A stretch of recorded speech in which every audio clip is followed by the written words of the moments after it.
Mm.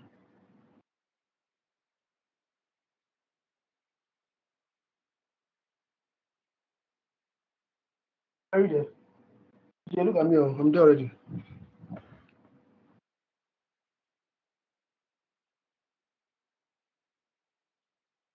Are you there? Life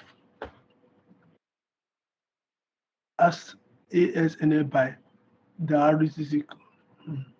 Life.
It's not.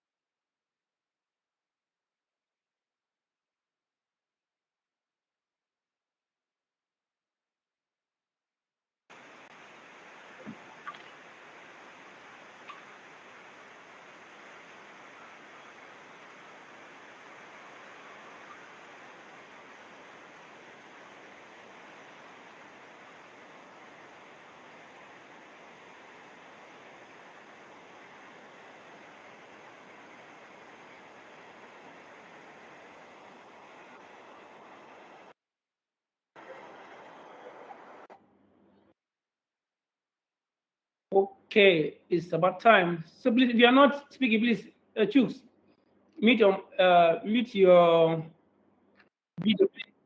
Video.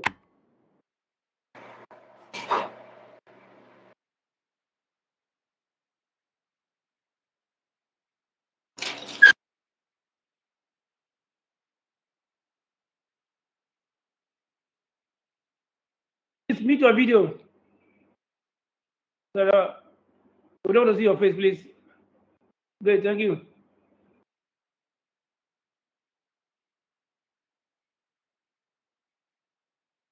Right, so it's about time to start. Let me share my screen, and then we go.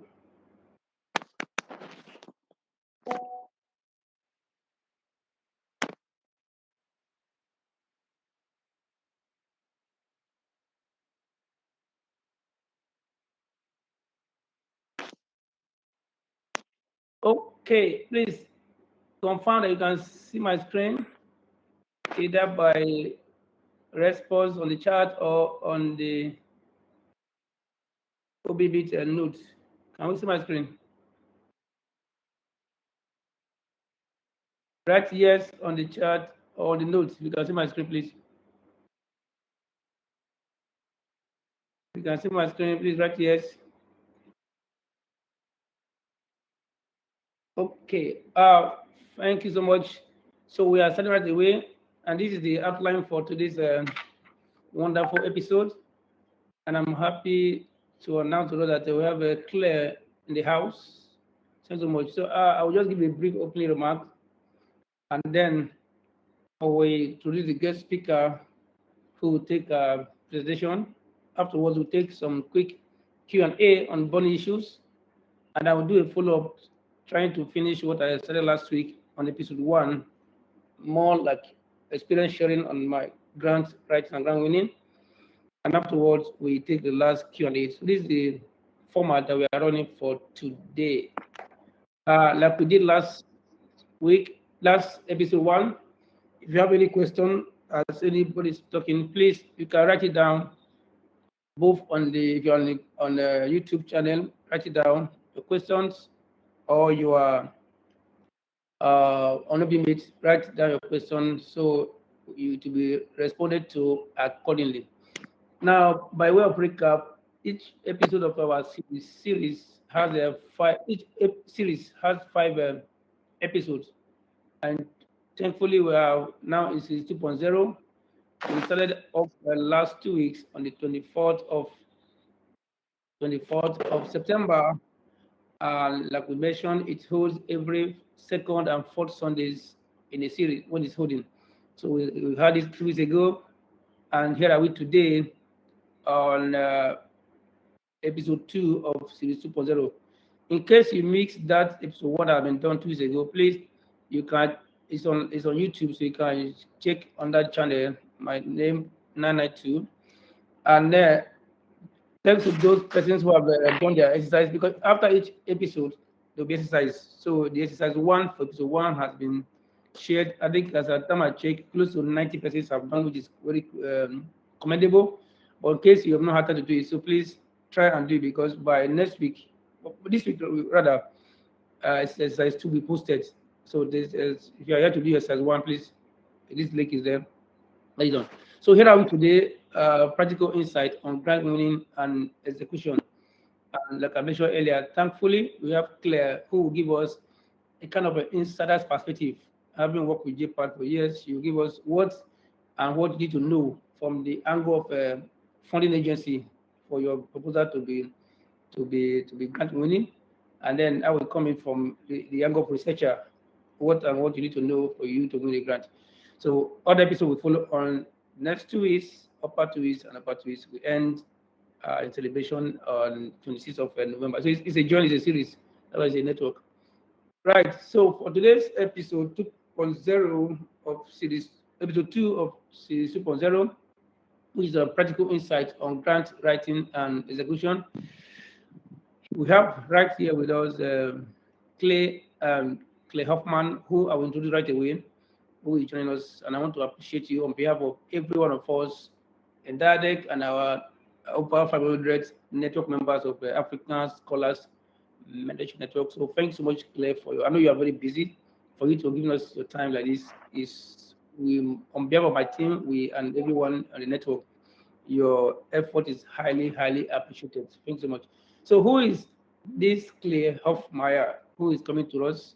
By short introduction, she is a senior education and training manager at JPAL Africa. Everyone know JPAL already. She leads JPAL Africa's training activities as well as the diverse drive to increase the representation of African researchers within JPAL's network and experimental economies. Prior to joining the JPAL team in 2021, Claire worked in the field of monitoring and evaluation for mothers to mothers and fidel consulting. Her previous experience includes conducting training, policy writing, and communication works at SADRU, as well as at JPAL Africa, where she was part of the first team when the office opened in 2010. So she has been have an idea in JPAL in 2010. So over a decade, she can know what in-house and what is we can know as researchers. So she holds a master's in applied economics from the University of Cape Town and bachelor's in economics and finance from the University of KwaZulu-Natal. So ladies and gentlemen, everyone, please, if you can, either your digital hands, clap your hands as we receive this wonderful scholar, wonderful practitioner, Clare Hofmeyr, as she takes us in this wonderful treat today on strategies for structuring a grant-winning proposal. Claire, if you are ready, please, we are ready for you. Thanks so much for joining us again. Thank you. Cool. Thank you, Evans. Can you hear me all right? Loud and clear. Awesome. Thank you for that very kind and warm welcome. I'm very happy to be here with you all. It's so nice to see so many people on this meeting, and I'm sure other people watching on YouTube now or later. Thanks so much for joining me. So as Evan said, I'm a Senior Education and Training Manager at JPAL Africa. And I'm just going to share some tips we have for putting together a proposal. My advice is structured around a proposal for an impact evaluation, specifically a randomized control trial or randomized evaluation, because that is what JPAL funds and works on. So some of it is quite specific to that, but I do think there's a lot of pieces of advice here that will work for other types of proposals as well. All right, so if we can go to the next slide. Yes, please. There you go. There you go. Cool. So I don't know, I hope I'll get through all of this, but just going to give you a very brief run over of who JPAL is to give you the context of the advice I'm providing. And then we'll look at the different phases that you have in a proposal or the different sections. So pre-proposal, how to set the scene, describing the intervention, methodology, etc. And then right at the end, if we have time, I'll take you through JPAL's funding opportunities. If not, hopefully these slides can be shared, and certainly I'm very happy for people to be given my email address and I can share information with you on the funding opportunities we have. All right, so let's dive into who JPAL is very quickly. So if we go on to the next slide, JPAL is a research center headquartered within MIT's economics department. And I'll show you in a second, we have a head office at MIT, and then we have 7 regional offices around the world. And the mission for the head office and all of the regional offices is to reduce poverty by ensuring that policy is informed by scientific evidence where we mean evidence from randomized evaluations, and then that research is translated into action. So we work with a global network of researchers. I think we've got more than 900 researchers within our network. These are some of the universities they're at, but there are many, many, many more. Often still in the global north, but we are increasing the number of researchers affiliated with us who are in Latin America, Africa, South Asia, etc. And if you go on to the next slide, you'll see that we've conducted almost 1,700. We have 1,700 ongoing and completed randomized evaluations across 95 countries. And on the side there, it might be too small to show you, but the different colors represent the different types of topics we work on. And really what we work on is anything that has a poverty alleviation angle. So it could be finance, gender issues, health, labor market, agriculture, crime and violence, etc. We really touch on anything that is relevant to poverty alleviation. On the next slide, you will see our regional offices that we have. So we have our headquarters at MIT, as I said, called JPAL Global. And then we have 7 regional offices, one for every continent apart from Australia. And so we have an office in each of those, and they work on research and policy outreach in that region. And so I'm at JPAL Africa, which is at the University of Cape Town in South Africa. All right, so that just gives you a very, very quick overview of who JPAL is. And now let's get into the meat of the presentation. So if we go to the next slide, I've written out the kind of I've broken down our advice into 5 key steps. Pre-proposal planning, when you setting the scene for the problem that you're trying to address, describing the intervention, and then the methodology, and finally talking about who your implementing partner and research team involves. And so before I go through those in detail, on the next slide, you'll see just three big buckets of questions that you should keep in mind when you are writing a proposal. So you need to ask yourself, is your proposal answering these questions? So what is your research question? What is new? What are your expected findings? Why is your question interesting? Why does the answer matter? Why isn't the answer obvious? So why do we care, basically? What are you doing? Why do we care about it? And how will you go about doing it? How will you collect the data? How will you proceed with the empirical strategy? And for JPAL specifically, how would this lead to a randomized evaluation? So just those are the kind of big framing that you should keep in mind as you're going through your proposal, as you're writing it up. On the next slide, I just have a brief information on the types of grants that JPAL offers, because I refer to these names sometimes during the coming slides, and so I just want to make sure that you know what I'm referring to. So we have typically 3 main types of grants. We have proposal development grants in the red bucket there.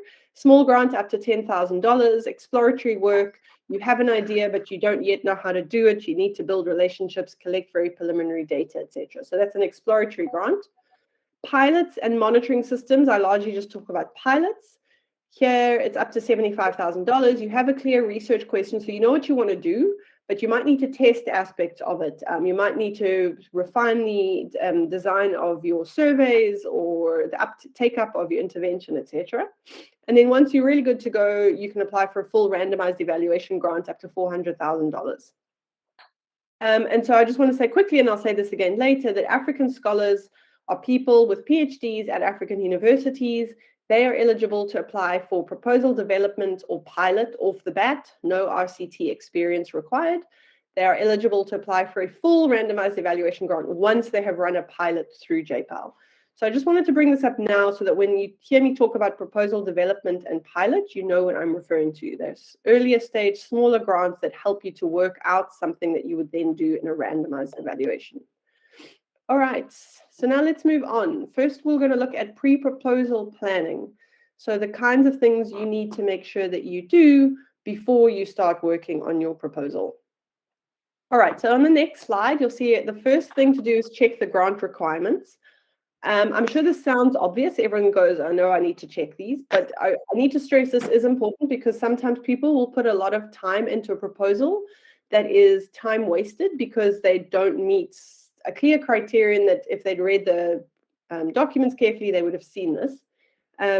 So sorry, I think Evans, if you go on to the next slide, I'm referring to the next one. So grant requirements, very key to check. Eligibility, do you have the required qualifications? So for example, JPAL will only fund people, at least one person on the team has to meet a certain criteria. And for example, African scholars, you have to have a PhD. If you do not yet have a PhD, you are not eligible to be funded. I'll go into more nuance about what that means, but it's just to keep in mind, different funders have different requirements. Sometimes they might, you have to be associated with a type of institution, JPAL, that you have to be associated with a university. Maybe they're interested in certain locations. A big thing in the middle here is priority match. You really need to think carefully about, is the topic that you want to study within the thematic focus of the donor, of the particular grant.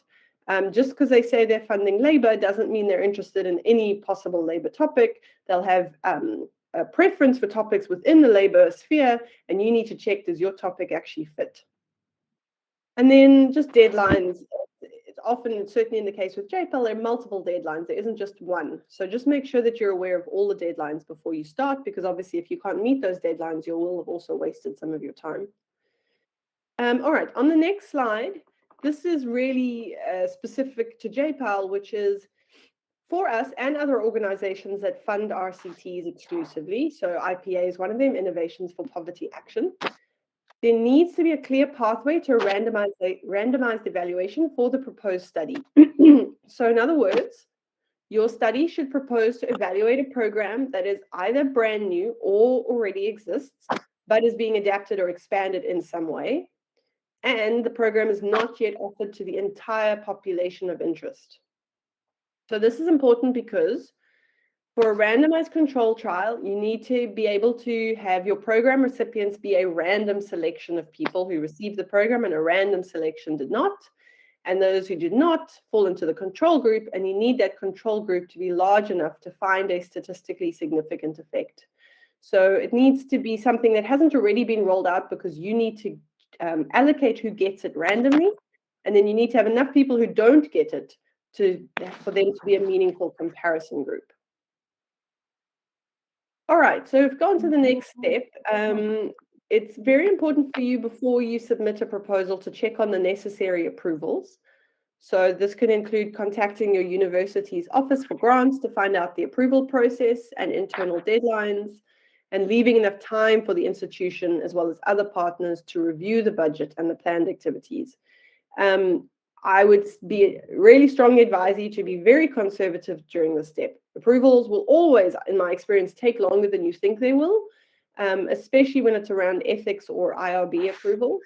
And so it's just really worth your time finding out what those approvals are and how long they're expected to take, and when you need to get them. All right. On the next slide, we have getting letters of support.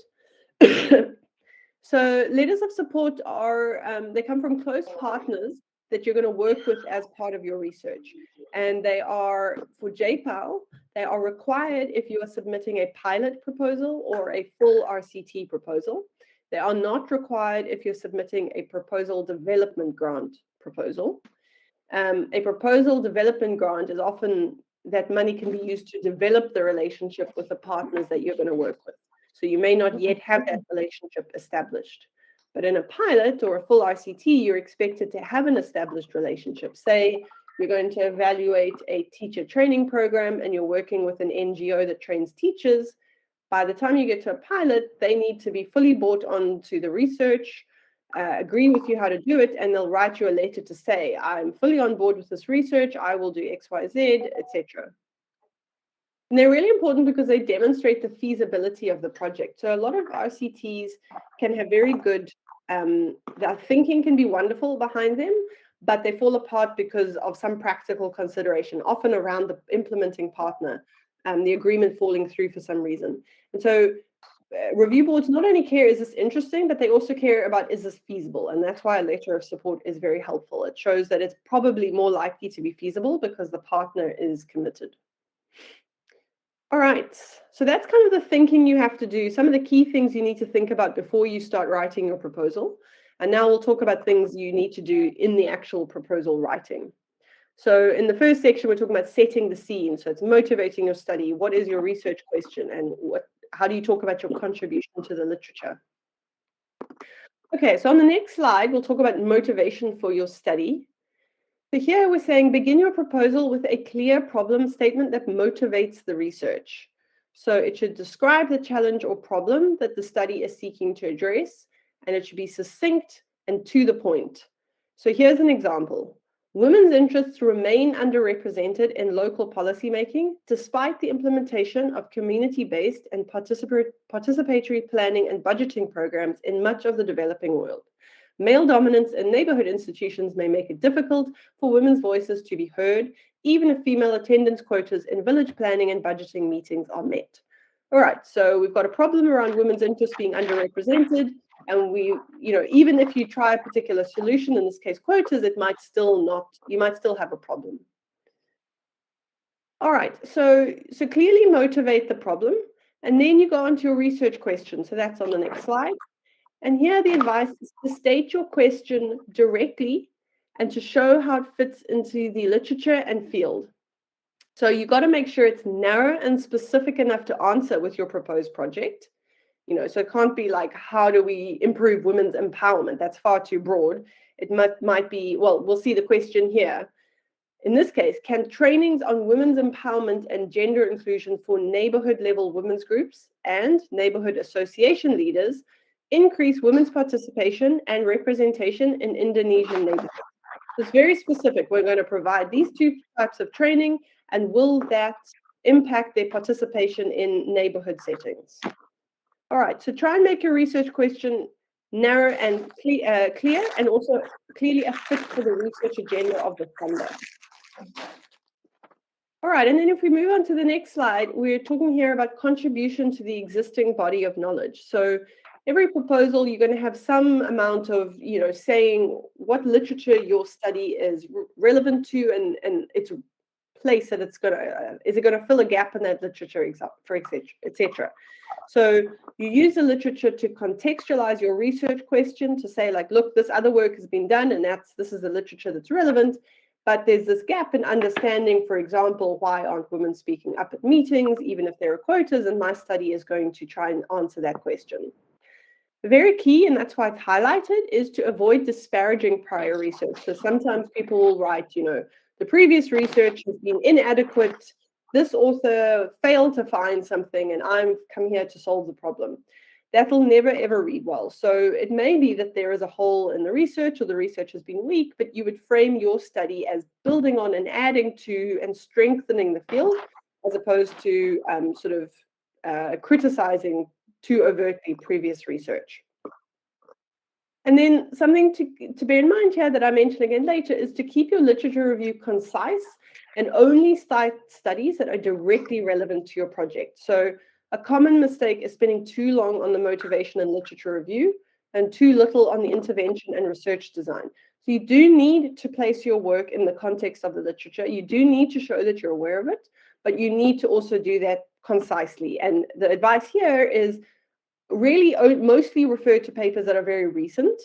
Obviously, there could be an older paper that is directly relevant, but try and make them as recent as possible, and try then to make them as specific as possible. So you wouldn't reference every paper about women's empowerment. You'd reference papers produced in the last 5 to 10 years in an Indonesian context, or around how quotas in village associations do or don't work, etc.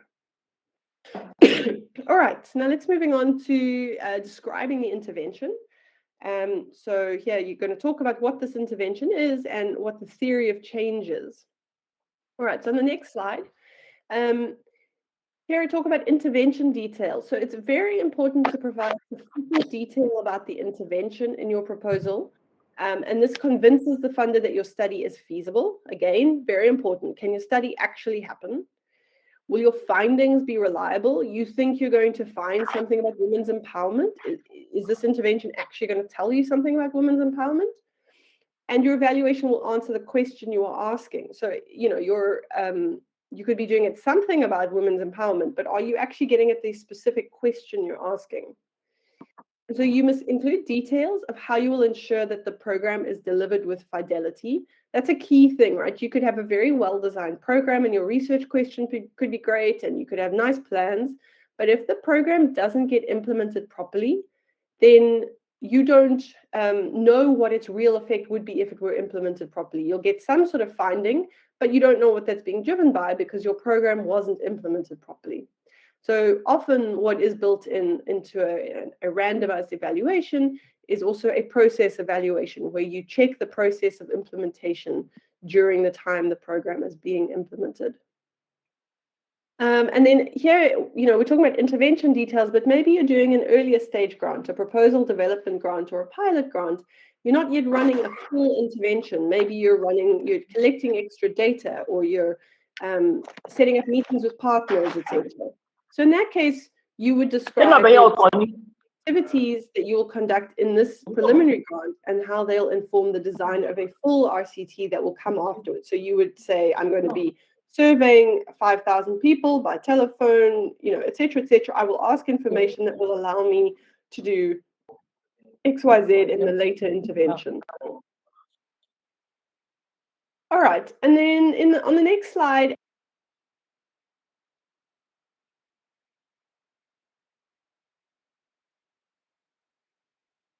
on the next slide, I talk here about theory of change.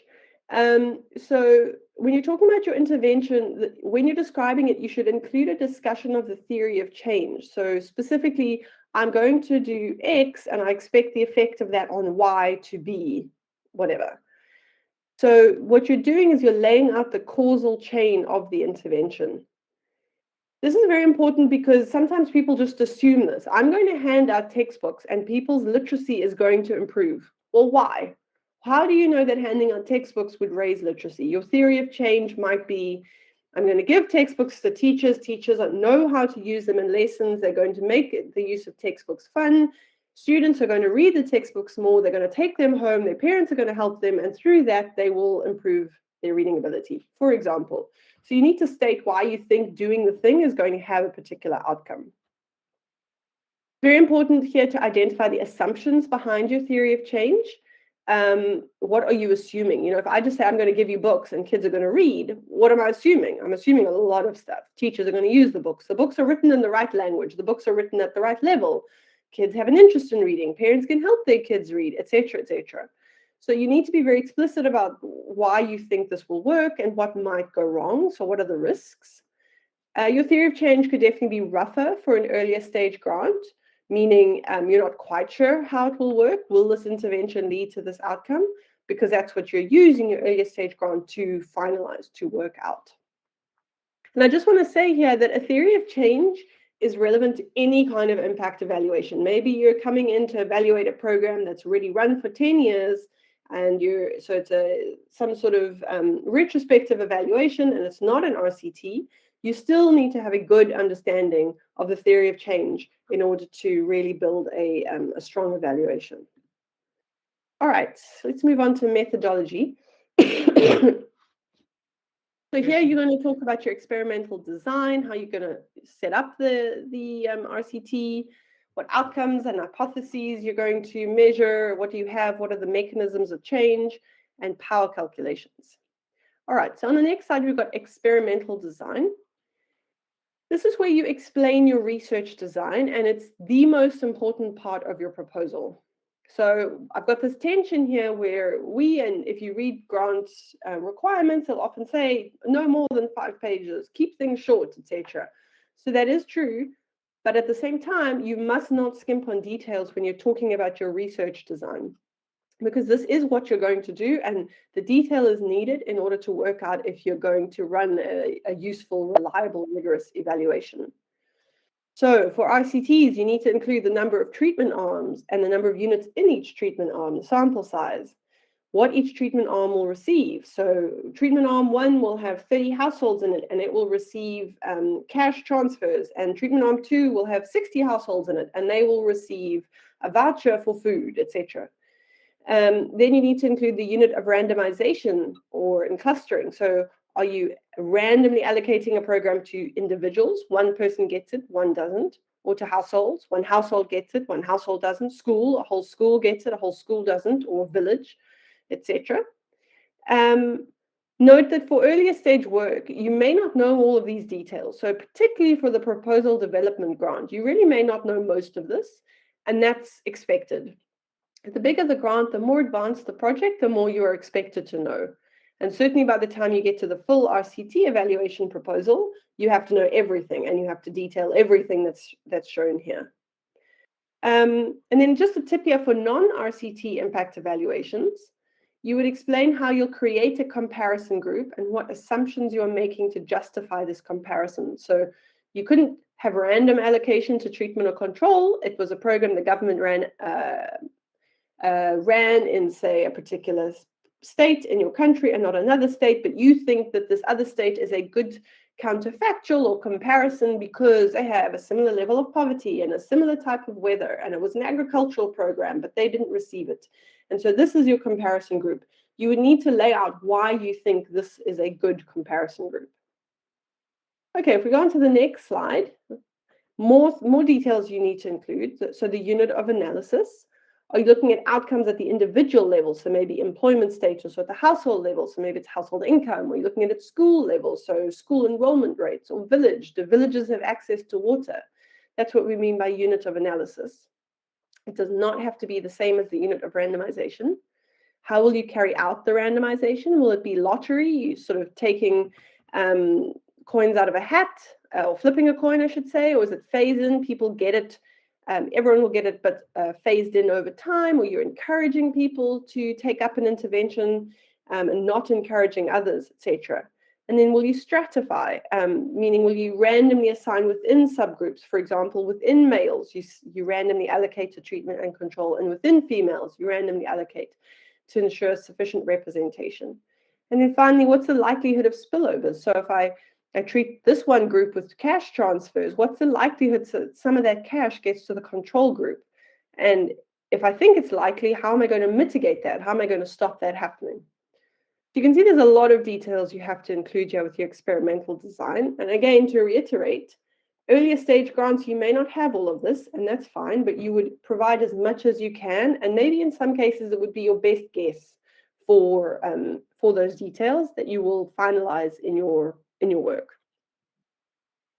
We'll go on to the next slide. We've got outcomes, hypotheses, and mechanisms.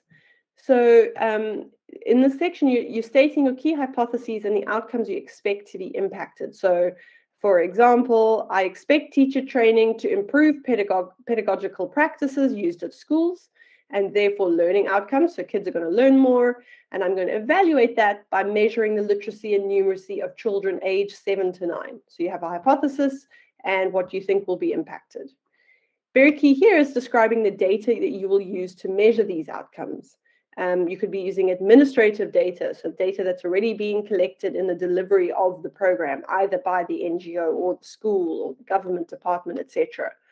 So in this case, the data already exists, but you need to say how you're going to access it, what measures within the data you'll use. Is it reliable? Not all administrative data is reliable. Maybe you're going to instead run a survey or also run a survey. Often people combine administrative data with survey data. If you're going to run surveys, you need to say how and when the surveys will be conducted. You need to say who will conduct them. And then you need to specify your timeline. So when are you going to collect data? Why is collecting data at those intervals make sense? So for example, you could be doing a teacher training intervention, and you've decided you want to go back and survey and test children's reading levels every 6 months. You'd have to provide a reason. You think within 6 months, there's likely to have been a noticeable impact on reading levels if the training is effective, for example. And then the next slide, I won't spend too much time on just because it's about power calculations, and you really only need these when you submit a full RCT proposal.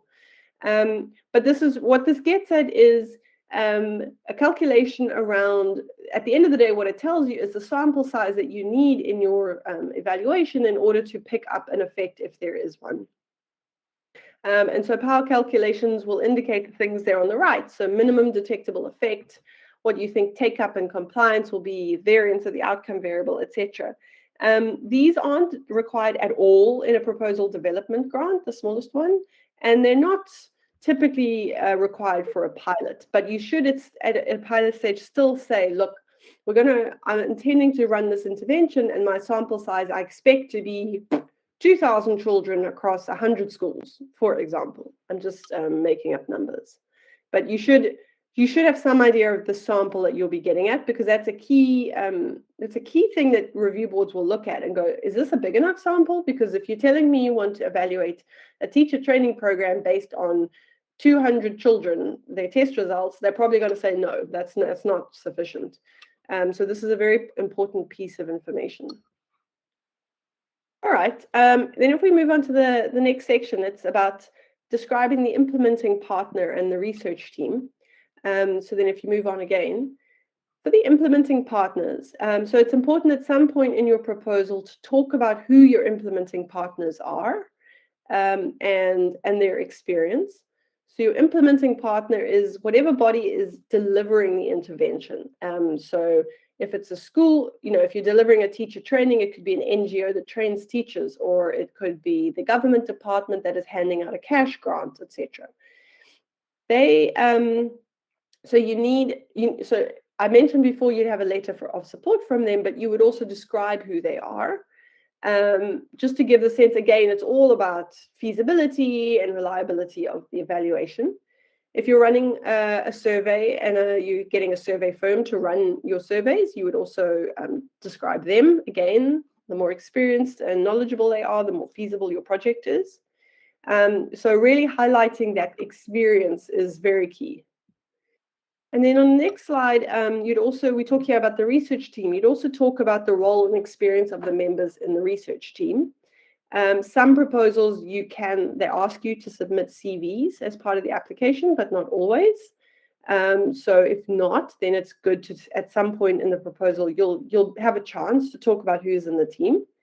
And this is something also particularly that's useful if the researchers are not already known to or invited by the funder. So JPAL is a funder, right? And we're actively trying to diversify our network and fund more researchers actually based in low and middle income countries. So pretty much anywhere in Africa falls into that. But we're not there yet. So we don't know most researchers who are working in Africa. And so we don't have any good background knowledge. The people on our review boards don't have great knowledge about their names are unfamiliar. So they won't know, oh, I know this person is an expert in Ghanaian labor economics, and kind of because I know he's an expert, I know he'll run this project really well. So basically assume you're not probably that well known to the review boards who are based in America and Europe, and therefore lay out the research experience of the team. And then maybe you haven't run an RCT before, that's fine. That's our African Scholars Program, as we fund people who haven't run RCTs. But just any kind of research or working with the implementing partner before is useful to describe. All right, I want to just run through some common mistakes quickly. I've kind of mentioned some of these already, but I think they are common. As I've said, yeah, they're common, and so therefore they are worth emphasizing. So the first one is not paying close enough attention to what the RFP is actually looking for. So you need to understand the questions the RFP or request for proposal is looking to fund and what the end goals of the donor are. Even great project ideas are very unlikely to be funded if they're not aligned with donor interests. So I worked on a particular initiative at JPAL funding labor ideas, and it was pretty generous, sort of flexible in the labor topics that could be funded, but nonetheless, there were still some topics and some areas of the world that they were uninterested in funding projects in. And so usually the donor or the funder, like JPAL will have a detailed description of what they're interested in funding. If you don't see something that's a good fit, then I strongly encourage you not to pursue that particular funder for your project because you're very, very unlikely to be successful. So you're wasting your own time. So the way to avoid this is to really pay close attention to the specific language used in RFP documents to understand what the funder is interested in. Really try to understand, what are they focusing on? Do they just want academic papers? Do they want policy-orientated studies, so findings that governments can use? Are they mostly actually interested in how to design programs effectively and not so much in academic articles, for example? And then another way to get at what they're interested in is to look at the studies they have funded previously to see what's been successful in the past. All right, in the next one, I haven't really mentioned this yet, but it's a common mistake is waiting until the end of the introduction to say what you're actually going to do. So this is very common. People might wait to the end of the first paragraph, page, or section to state all this motivation, blah, blah, blah, blah, and therefore I want to run an intervention to improve, I don't know, the take-up of malaria bed nets. Don't do that. You would start with a statement of purpose or what you plan to do right at the beginning. Your very first one or two sentences must state what you're intending to do. So do not start with background information or contextual analysis first. You will bring that in for sure, but go straight to the point so people from the word go understand what you're wanting to do and therefore read everything that you write with that in mind.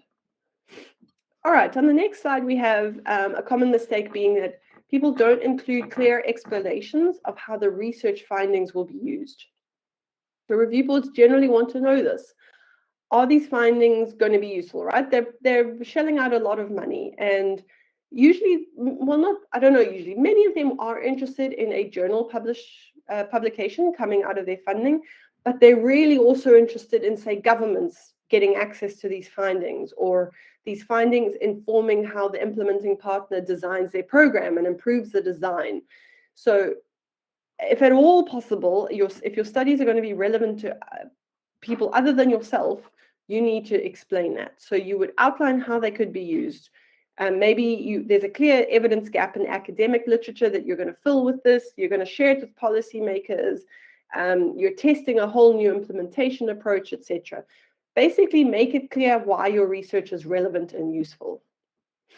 And then the last common mistake is to not spend enough time on the research design. So I did sort of briefly mention this where I said, we say be concise, but equally you must give enough detail. So that's really what's important here is commonly we see teams writing a lot about the problem and motivating the study and maybe their literature review, but then they provide superficial details of the intervention and how it will be evaluated. And I cannot tell you how often we see that and how much it frustrates review boards. So we do need to know the problem, low literacy rates due to poor pedagogical practices. And this is 3 papers that explain what this problem is in this context, and they're recent. And then just get on with it. Now I'm going to tell you how I'm going to approach this problem through this intervention, and I'm going to measure it this way. Do not spend too long motivating the problem. And so be concise, focus on the most relevant and recent facts and studies, and then make sure to include all the elements in the description of the intervention and the design of the evaluation listed in the previous slides.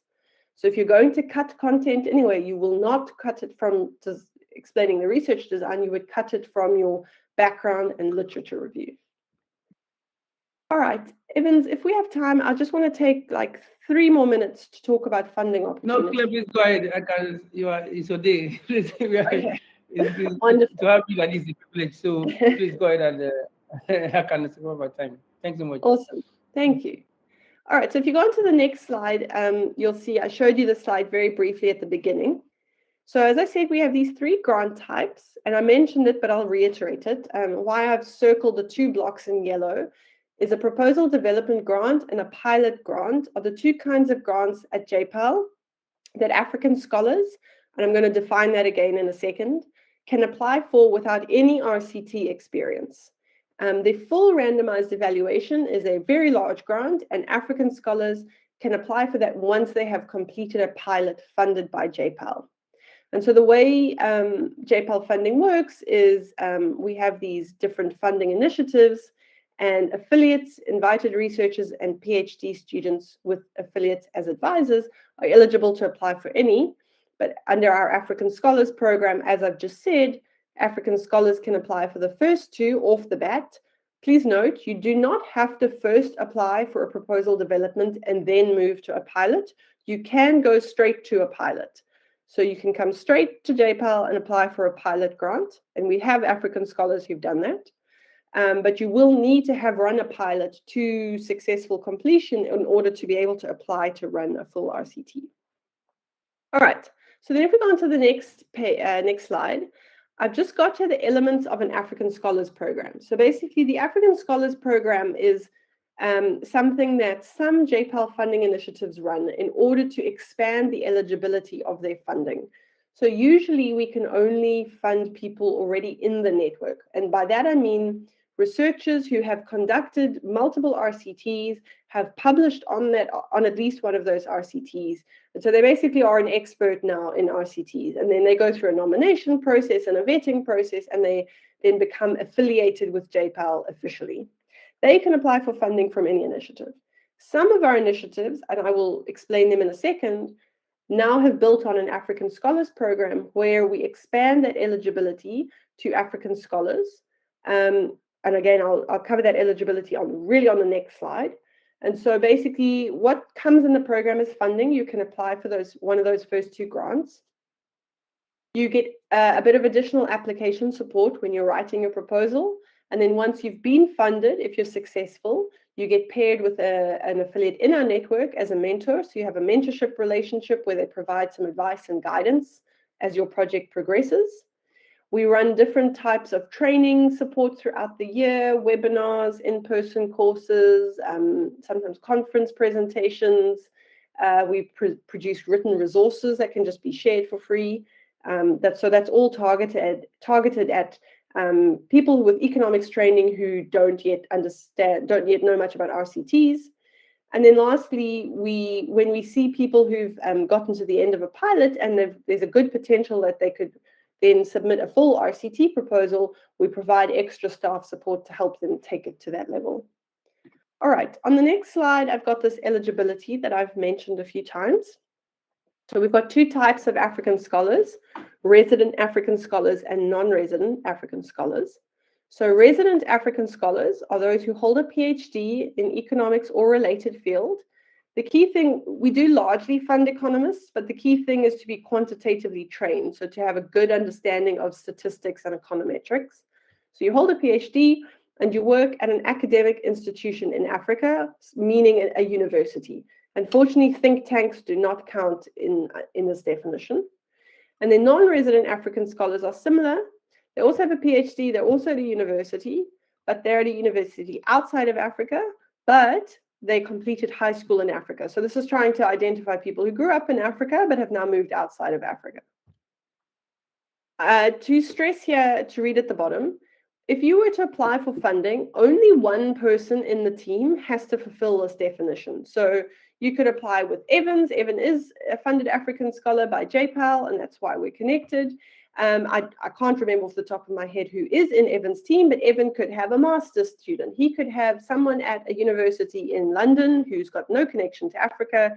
He could have someone at a think tank. He could have a range of different people in his team, but because he meets the definition of African scholar, he then can apply with his team as an African scholar team and get funded. All right, and then the last slide I have here on JPAL funding information is the initiatives running the program. So there are 4 funding initiatives running it currently. The first one is the Digital Identification and Finance Initiative, or called Digify Africa. This is the one that Evans has been funded by. They fund resident and non-resident African scholars, and they have a rolling RFP, so they can you can submit a proposal at any time of the year. Then there's a Jobs and Opportunities Initiative, or JOY. That is resident African scholars only.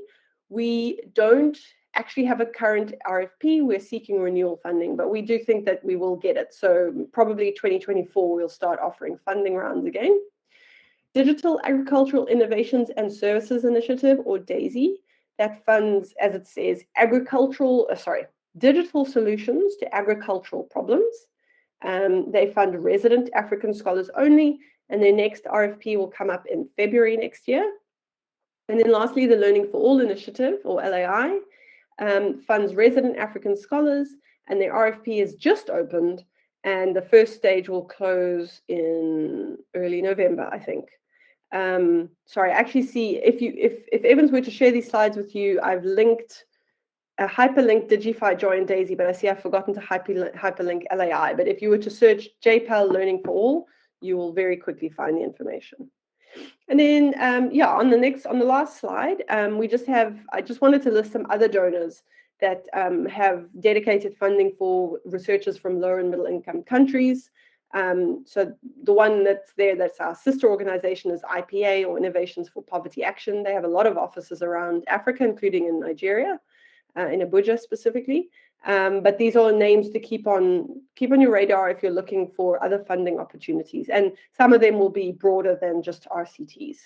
So that, yeah, that's nice. It makes it a little bit more flexible what the funding can be used for. All right. I know I spoke very fast, but yeah, I'd love to take any questions now if there are some. Thank you so much, Claire. I think we should clap for you with our hands up. And thanks so much. Thank you so much. Yes, we could take some burning questions.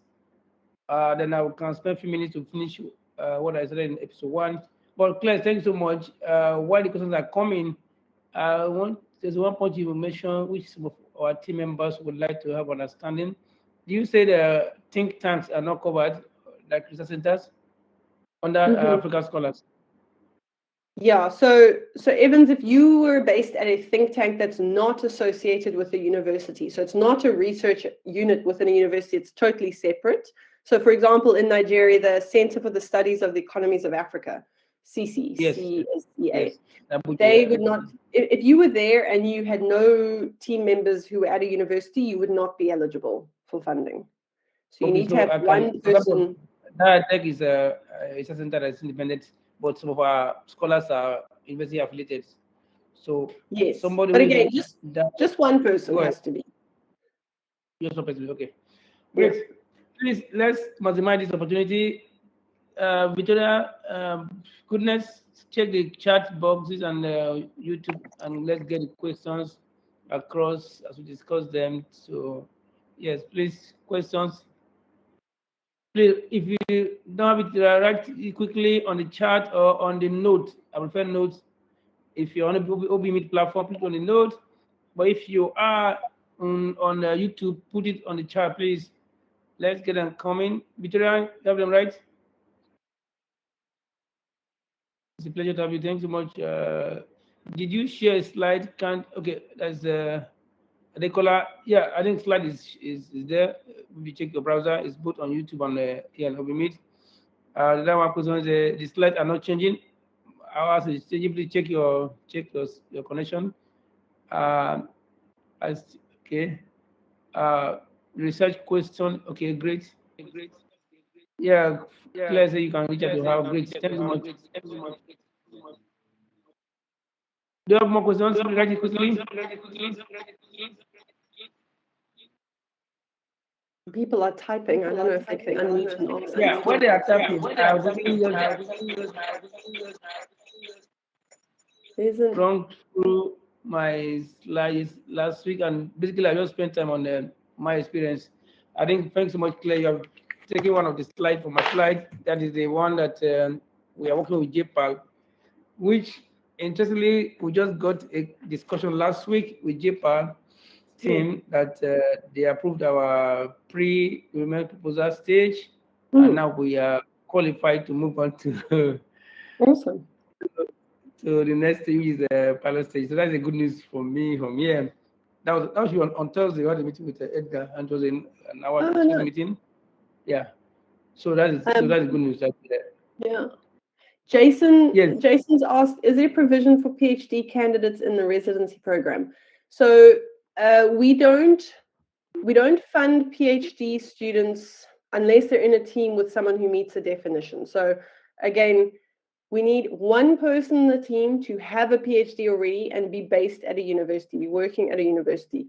If in their PI team, their principal investigator team, they have PhD students, part of the team, that's fine. But a PhD student by themselves cannot be funded by JPAL.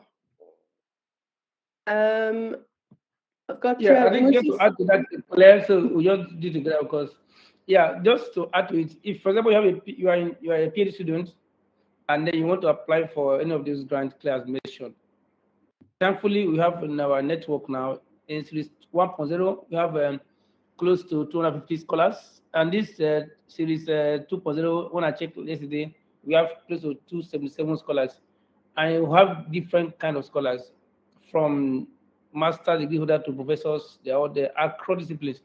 So one thing, like I said last in episode 1, it's better to work, collaborate than to compete.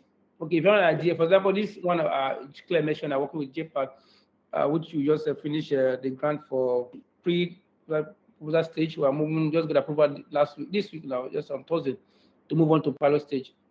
So I have two scholars at UNIBEN doing their PhD. And because of they are still on their PhD, they are not qualified to apply as African scholar. So they reach out to me, and given that I've done a number of research, so they say, Prof, I know you are busy, but to leadership, we can apply for these grants. And we started last year, and then certainly December we got the grant, and we just finished the first phase.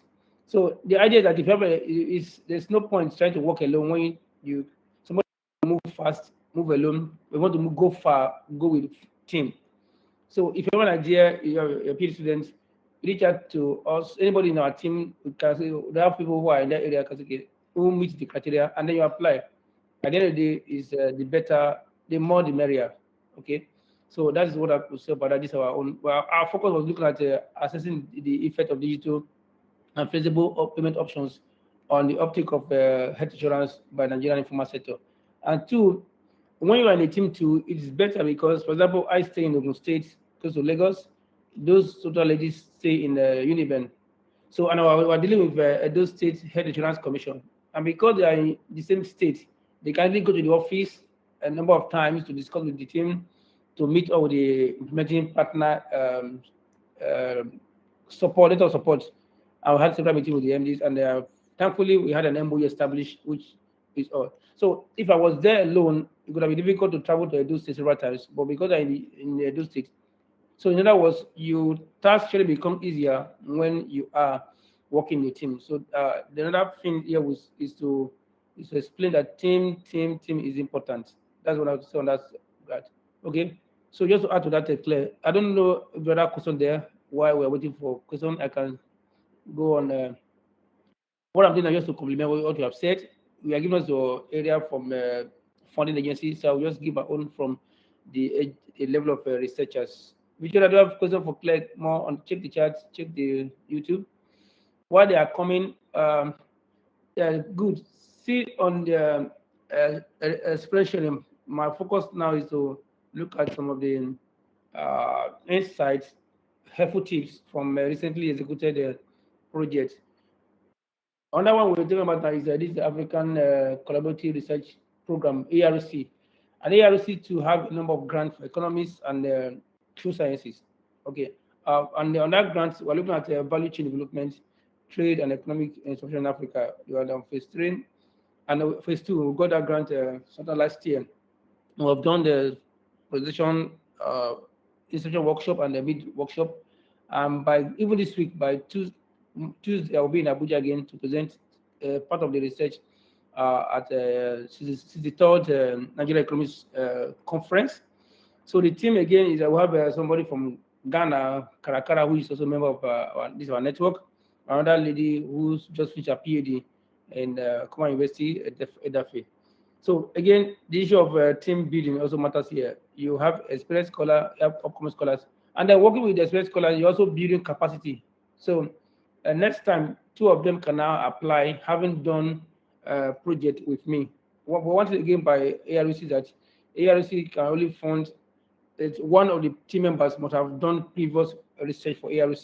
Why is this so? They believe that having done that, you understand what and what is needed, and it's the use word of Claire, the success rate becomes higher. So when you work with the team as a upcoming scholars, you can now get groomed and grow to become your own to lead your team. All right, you don't have to for questions why they are coming. So okay, yeah, go on, please. Okay, some questions have come in. Okay, let's see. One is, what are the funding priorities of JPAL? That's from Musa Abdul. What are the funding and priorities of JPAL? That is one. Another question by Akeju Kemi says, please, is having a letter of support from an implementing partner compulsory for a preliminary proposal stage? Okay, yeah, I think Claire. Okay. Claire, I think you have answered that on the chat, but You can take Yeah. it live. Yeah. So I said a letter of support is necessary for a pilot, but not a proposal development grant. And then in terms of the priorities, funding priorities of JPAL, we've got a lot represented by the different sectors and funding initiatives that we have. So all I can say is I encourage you to look at the website, but in particular for African researchers to look at the 4 initiatives that I mentioned, which were the Digify, Joy, Daisy, and LAI. Which I'm sure Evans can share these slides, and they're at the end of the slides. I think you might be going in the wrong direction. No, the job of the sectors, I just list them here: agriculture, crime and violence, conflict, right? No. I was saying, so yes, sorry. So that is all of the research areas of JPAL. So there's a lot. Okay. But Okay, just in go to terms of the the research last funding one. that is available to African academics at the moment, it's in the 4 initiatives that I shared. So that was all around digital payments and IDs, labor market topics, education, and agriculture, but digital solutions to agriculture. So not just any solutions to agriculture. Okay. I think that is there now. So these are the ones that are on. Okay, the other question, there's one from Victoria. Another question says, can you offer I'm not sure what that is. I don't know what that is, of African research donors. Okay, I think it's a list. Can you offer a list of African research donors in agriculture, economy, and industry? Unfortunately, I can't provide a list beyond what I've already got in these slides. But Yeah. it's the kind of thing that as you start looking, on a website, SIGA, you'll see, say, for example, SIGA, which is the Center for Effective Global Action. They're a funder, but they'll also talk about other organizations they've worked with, and then you'll start to get a sense of the different players that fund this work. But I can't give you a list off the top of my head that isn't really in. Galileo, just to add to it, if you go to our DIaDeRC website, use under resources, we normally have a number of courses we share there. So it may not be fully, but you see an idea. For example, in Africa, we have Codestra is a wonderful council for development of social science research in Africa. They fund a lot of research in social sciences. Then economists, ARC also fund a number of research in economics and disciplines. But you go to our website, DIaDeRC, under resources, you see a lot of lists of calls that we have put there. Just to add to that, what Claire has said. Yeah, I think, okay, next. Okay, there was one question on Deborah. YouTube. There was a question on YouTube asking if JPAL is mainly focused on economics. Okay, Claire, JPAL is only economist. I know you're an economist. Yeah, so the bulk of people funded by JPAL are economists or in like public policy space, but by no means all. For example, the Learning for All initiative, LAI, is actually particularly keen on research teams applying that are multidisciplinary and include people with education specialities more than economic specialities. I think the only thing that is key is that you must have good quantitative training, and that means being able to run work with large data and run strong statistics and econometric type of techniques to analyze your data.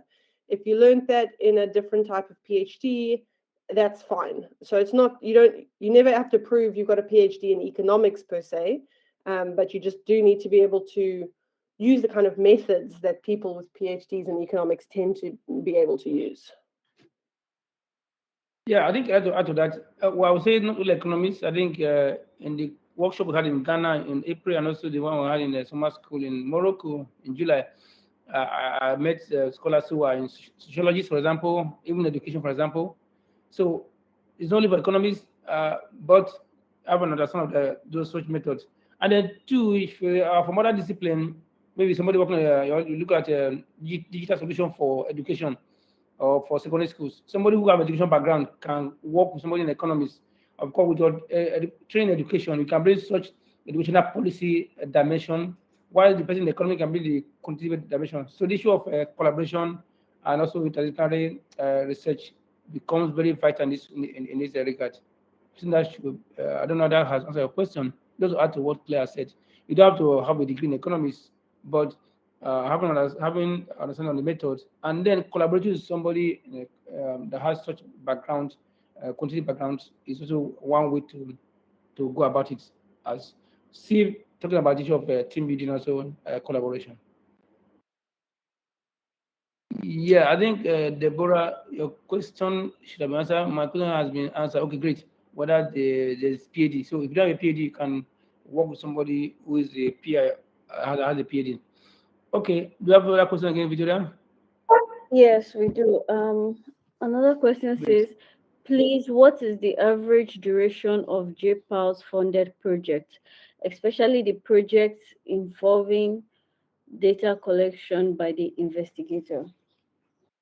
That's a great question. Certainly, if you're running a full RCT, I'd say minimum is 2 years typically. Or maybe the intervention runs for a year, but there's prep before and there's data collection and data analysis after. For proposal development grants and pilots, they range. A proposal development grant project could be as short as 6 months, but some go on for quite a lot longer than that. Pilots often between 1 and 2 years. It really depends. There isn't a set.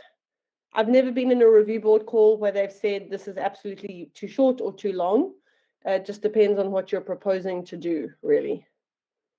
So I hope that's a somewhat useful answer. Yeah. So at times, even the call can give you an idea on what the range of time. Okay, what's another grant will tell you that this one is between 2 and 3 years. Some will tell you between 12 months. Some will tell you between. That goes to the point that one of the common mistakes Clare mentioned. I think I should go there again because that's very crucial for us as researchers, is to have understanding of the eligibility criteria so that we don't waste precious time. Yeah, who's one of the common mistakes she mentioned is if I remember that clearly, is to pay attention to what he's looking for. So in most of the calls, if you go to the call, most of the requirements are listed out, so you should pay attention to this. Okay. And I think, I just mentioned again, one other mistake you mentioned that we shouldn't wait until 9 minutes. I remember I was working with a project team of four different researchers from 4 universities in Africa and one in Europe on this intra-African mobility. We are putting almost like 3 months trying to study everything, and we're waiting for the last day to submit the proposal online. And someone from the team lead from Tanzania had the internet glitch, so we couldn't submit it on that last day. And then it's so painful because the 3 months of labor was actually wasted because we couldn't submit it. We tried to write them to appeal for understanding, but it was not honored. So don't wait until 9 minutes. Use allowance for that. Okay, while we are taking some questions, Victoria, please, comment, please share them. We are still continuing Okay. my experience. We still have, there's still some questions. Someone is asking, is the section for intervention necessary for a qualitative research? Could you repeat that? Is the section for the section of intervention, is it necessary for a qualitative research? So I was speaking to what JPAL funds, and we're always funding an evaluation of a program, or another word for that is intervention. So in JPAL's case, whether you're analyzing it quantitatively or qualitatively, there will always be an intervention that has been implemented that is being evaluated. So for JPAL, yes. If you're submitting a different kind of, you would basically be submitting a proposal for something that's not an impact evaluation of any kind, whether it's randomized or not in that case. Then you wouldn't be describing an intervention. But for any kind of impact evaluation, whether it's an RCT or not, you would always have to explain what the intervention was so that the review board can understand what happened. What was the thing that was delivered? Okay. I will to add to that because those of us who are not 100% quant, I know this network is interdisciplinary. If you are qualitative oriented, that is okay. So don't be discouraged. there are other researches that can fund other kind of research. I mentioned Codestra. For example, this one you can see on the screen was funded by Codestra. We're looking at the large-scale acquisition in Nigeria, and the this is by Giga. You have it here. Yes, this one. Great. So we're looking at it's called under their Codestra is a Council for the Development of Social Science Research in Africa. They were looking at what they call a mini making research. And one argument by Codestra is that not all that counts can be counted, and not all that can be counted counts. In other words, there are things we can actually quantify, but they matter. So what we do in this project was to have what we call a mixed methods. So we have but it's related on the topic quantitative and quantitative insights. So we're looking at how large-scale land investment in locality affects the household livelihoods in terms of employment, in terms of income, consumption, and one of the I don't know they have about 3 outcomes from that findings. One of them purely focus on the quantitative insights. We're looking at employment creation.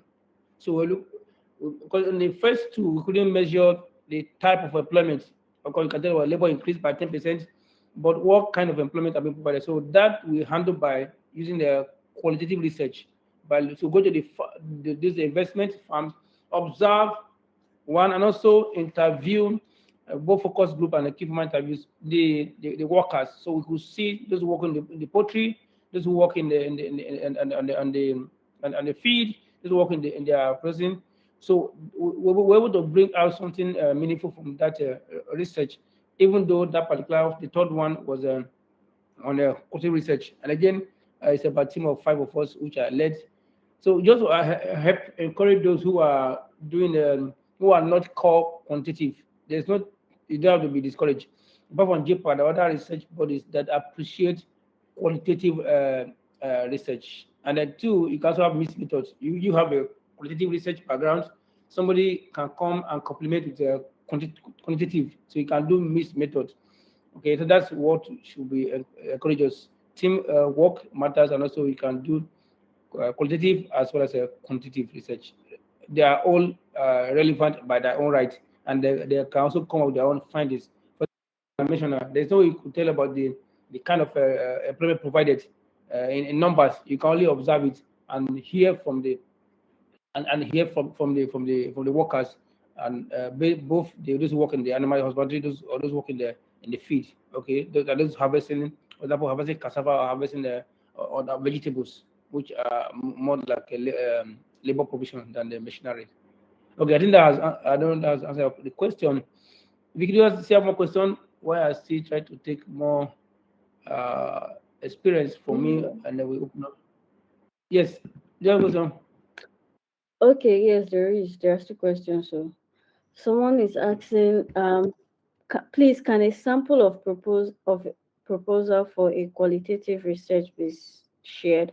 But I think you've already talked about that now. Just yeah, I just mentioned this quantitative research that we're looking at this Codestra project we did. Although it was mixed methods. Okay, so in the research you have so we are doing mixed methods. In your methodology or research design, this is what you indicate that these are using mixed methods, and then you need to tie which method answer your questions. Maybe you have like 4 objectives, and these are 3 objectives. These are objective 1 and 2. We're going to use quantitative analysis, and this is we'll do questionnaire or survey, and you describe.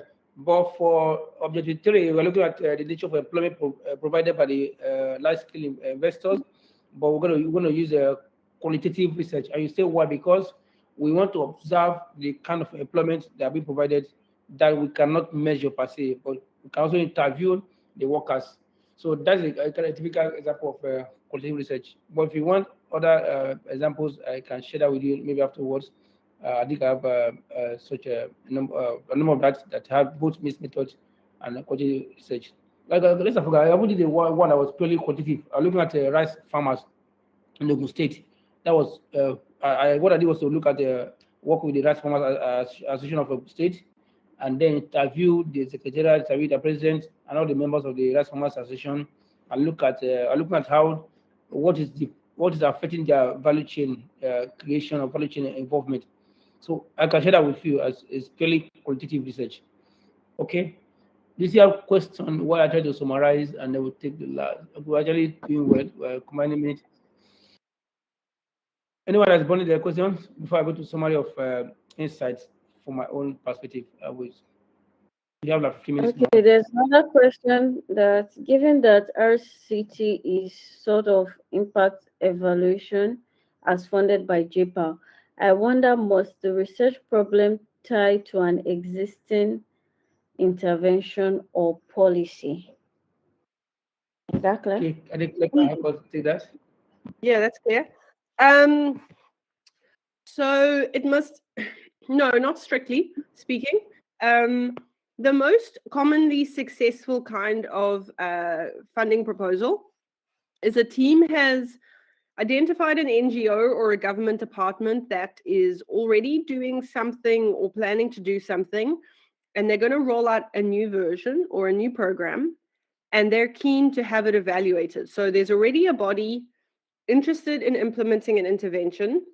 Maybe they're doing it and they're going to change it, or maybe they're not doing it yet. They've done something else and now they're going to roll out a new program and they want to evaluate it. And there's a match made between researchers and the implementing organization, and that gets an evaluation. So from that point of view, it exists in that the organization running in programs exists, etc.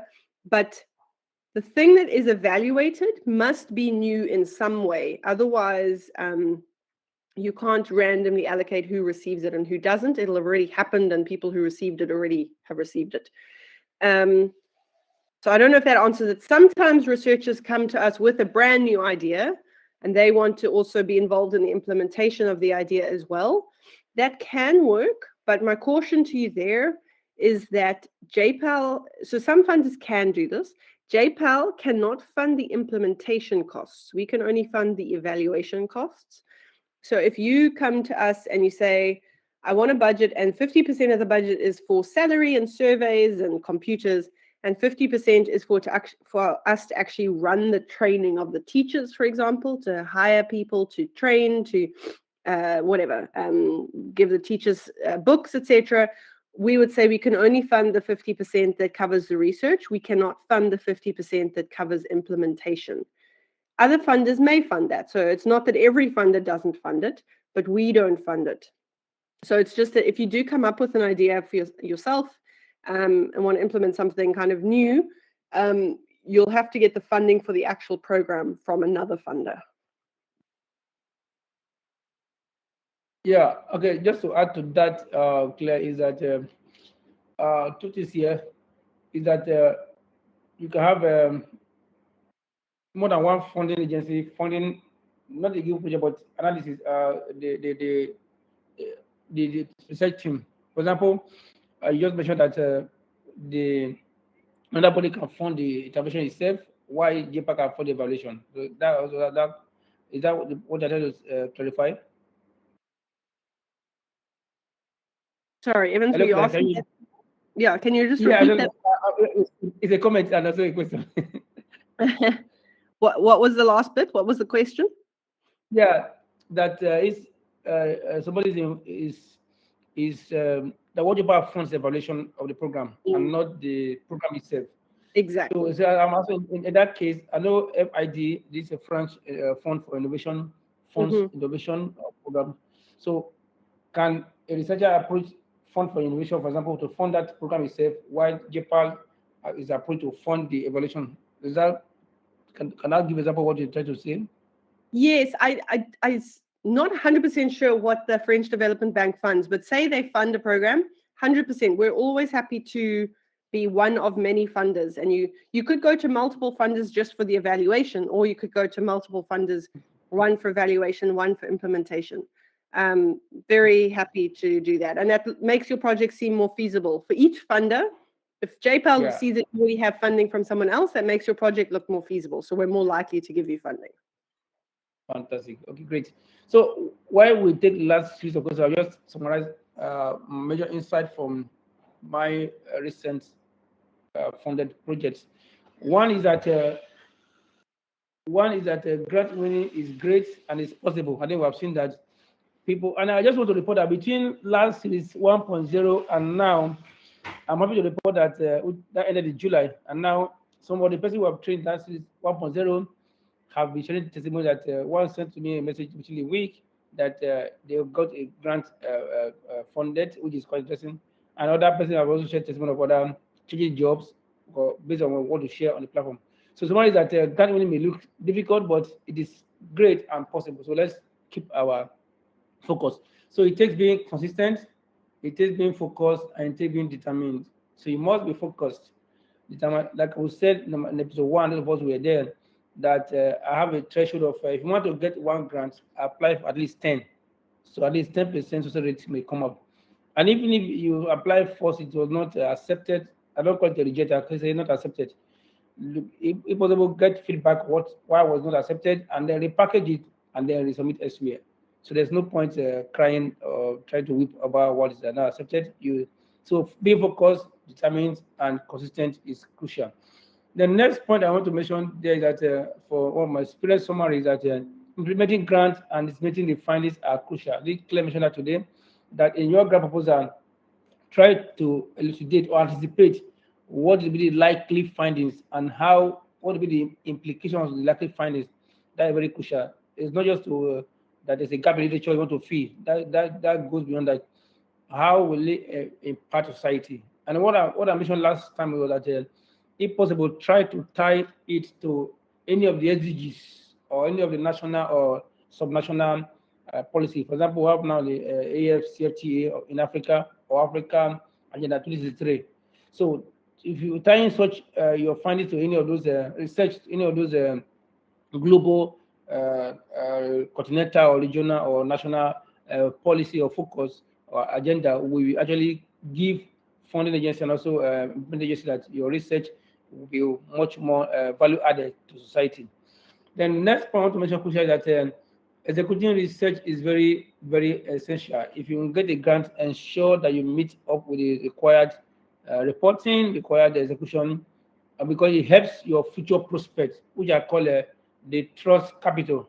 Just like I mentioned today that we got the grant for JPA for the proposal development phase, and then just within a week we got a lengthy 1-hour discussion with the JPA, and we're happy that what was submitted is okay with them, and then we are qualified now to move to pilot stage. That is essential. So when you get a grant, ensure that you is well executed based on what you anticipated to do, because it has a way of improving your trust capital, not only for yourself, even for those your institution and those of your orientation. So please, that's very important. Then I have said that today several times, and I was like to repeat again that healthy collaboration and team building is very crucial. Okay, I think when I was coming up earlier, I normally do single or solo proposal or grant, but over the years I've found that I works better and smarter in team, because if you're in a team, there's this kind of a team spirit. Your team member will remind you, please, Prof, next week our report is due. Because if you're detailed, you may forget. But when you're in a team, there is kind of a team spirit that makes sure that you are working based on time. So it helps the success rate for collaboration becomes higher than working solely. And the next point I want to mention very crucial is the issue of transparency and openness are crucial. But just mention a case, the one I mentioned about cholesterol. One of the meetings we had with cholesterol is that out of the 16 team funded across Africa, one was cancelled eventually. What happened? At the early stage, the team was already fighting about money, how the money was shared. So please, transparency, we should not allow money to cause an issue. Money is just a servant. So the leader and everybody member there should be transparency in how tasks are distributed and also how efforts are being rewarded. I think I mentioned it last time again. Now, what I see, I will say, yeah, good, it's here. So we should, to avoid such a what I call a rent seeking or having acrimony or acrimonious tendency in the team, is that you allocate funds based on budget or activity. So whoever does activity A gets the allocation for the activity A. Whoever does activity B gets the allocation for the activity B. So in that case, everybody is working on task, not just being a team member. So you don't have sleeping team members while others are working, and then you discourage others. I said this should be based on task and not a team membership. Okay, so you don't have sleeping team members. Everybody handles all tasks, and you allocate budget based on tasks. Then next one is the issue of a timely progress report. Crucial. I know JPAL has that as a report, first report, second. I think we did about 3 reports.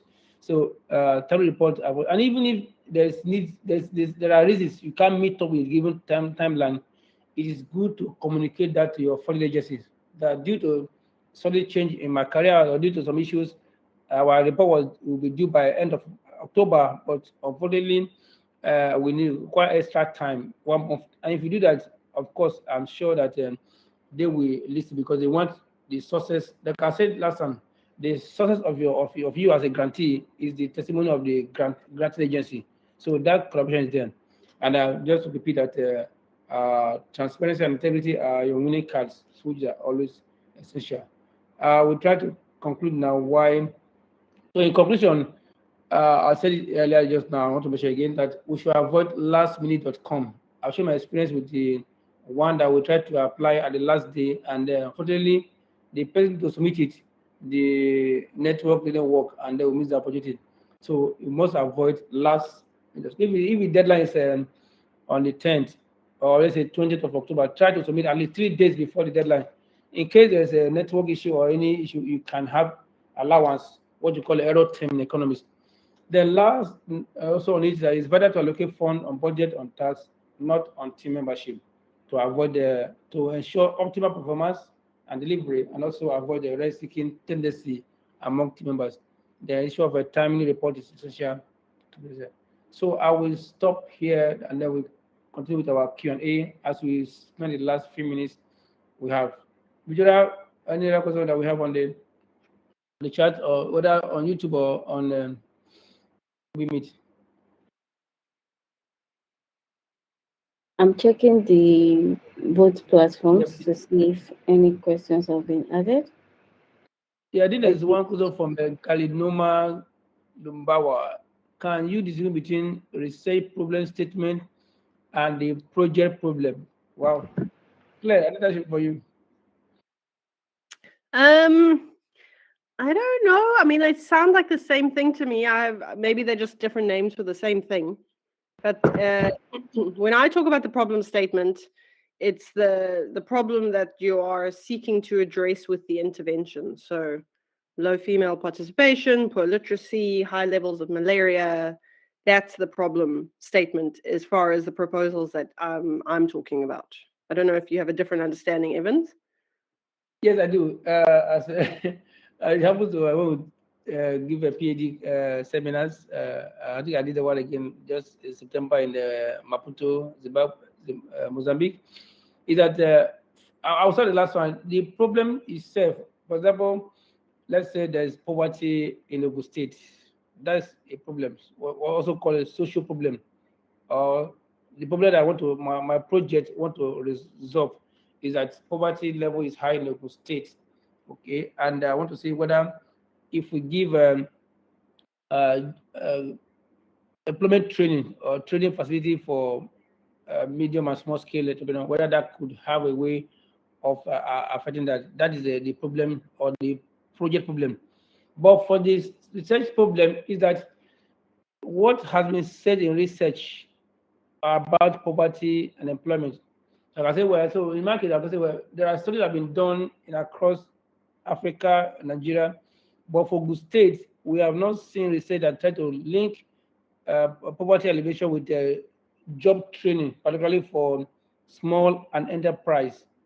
So the problem itself will link us to what is being said by research, which will now form your research problem statement. I don't know that has answered your questions, Galiloma. So they are similar. So one little one, the problem statement, the problem itself, or the social problem, or the project problem, is what will give us understanding to the research problem statement. but that has to do with the linking it to research gap. Okay, so the research problem statement is linked majorly to a research gap, but the project problem or the problem statement or the social problem is linked to the social issue at hand. Okay, we have just 2 minutes to go. Claire, thanks so much for being here with us again. I know you are very busy, so having you today has been awesome. I would want to take that for granted. So one last question, anyone that's burning, anybody, we can check both YouTube and WhatsApp. Sorry, YouTube and platform. We have just 2 minutes as we plan to go. Any more question? Yes, and they will say going. Okay, so I will stop the live transmission, but I will be around to take another few questions